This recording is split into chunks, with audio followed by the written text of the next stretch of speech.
بسم اللہ الرحمن الرحیم۔ یہ صرف ایک معلوماتی ویڈیو ہے۔ آپ اپنے ڈاکٹر صاحب کی ہدایات پر عمل کریں۔ خاص کر حاملہ خواتین خود کوئی علاج نہ کریں بلکہ اپنی گائنیکالوجسٹ کی ہدایات پر عمل کریں۔ گلے کا خراب ہونا ایک عام بیماری ہے۔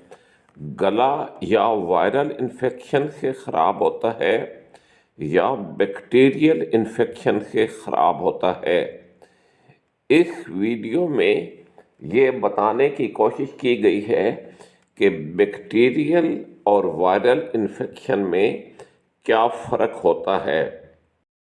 اگر آپ کا وائرل انفیکشن کی وجہ سے گلا خراب ہے تو آپ کا سٹفی یا رنی نوز ہوگا۔ اس کا مطلب یہ ہے کہ آپ کے ناک سے پانی آ رہا ہوگا۔ وائرل انفیکشن میں آپ کی آنکھوں میں خارش ہو رہی ہوگی۔ وائرل انفیکشن میں آپ کی آنکھیں ریڈ ہوں گی یا ان میں سرخی ہوگی۔ اگر وائرل انفیکشن کی وجہ سے آپ کا گلا خراب ہے تو آپ کو کھانسی ہوگی۔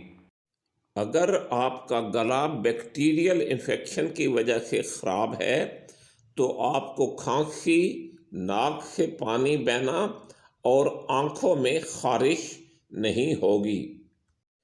بیکٹیریل انفیکشن میں آپ کو گلے میں شدید درد ہوگا۔ بیکٹیریل انفیکشن میں آپ کا بخار 100.4 ڈگری فارنہائٹ یا 38 ڈگری سینٹی گریڈ سے زیادہ ہوگا۔ بیکٹیریل انفیکشن میں جو گلے کی غدودیں ہوتی ہیں ان میں سوجن ہو جاتی ہے۔ اگر آپ کو وائرل انفیکشن ہے تو اینٹی بائیوٹکس کی ضرورت نہیں ہوتی، لیکن اگر آپ کو بیکٹیریل انفیکشن ہے تو اینٹی بائیوٹکس استعمال کرنے پڑ سکتے ہیں۔ آپ سے ریکویسٹ ہے کہ اس ویڈیو کو لائک کریں اور میرے چینل کو سبسکرائب کریں۔ Thank you. آپ گلے میں درد کے لیے پیراسٹامول اور بروفن استعمال کر سکتے ہیں۔ جیسا کہ ویڈیو کے شروع میں بتایا گیا ہے، حاملہ خواتین کوئی بھی دوائی اپنی گائنیکالوجسٹ کے مشورے کے بغیر استعمال نہ کریں۔ آپ سور تھروٹ لوزنجز یا سپرے استعمال کر سکتے ہیں۔ ہارڈ کینڈیز کو سک کرنے سے یعنی چوسنے سے بھی آرام ملتا ہے۔ نمک ملے پانی سے غرارے کریں۔ اپنے کمرے میں نمی یا موئسچر کا بندوبست کریں۔ آپ خود بھی اسموکنگ نہ کریں اور جو لوگ اسموکنگ کرتے ہیں ان سے اوائڈ کریں۔ آپ کو کب ENT اسپیشلسٹ کو دکھانا چاہیے؟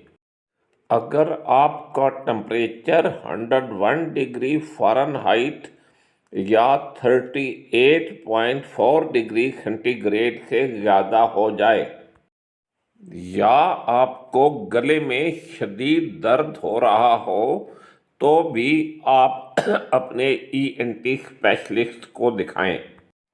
امید ہے بیکٹیریل اور وائرل سور تھروٹ کا فرق آپ کی سمجھ میں آ گیا ہوگا۔ یہ یاد رکھیں کہ وائرل انفیکشنز میں اینٹی بائیوٹکس کا کوئی فائدہ نہیں ہوتا ہے۔ بہرحال آپ کے ڈاکٹر صاحب کی رائے حتمی ہوگی۔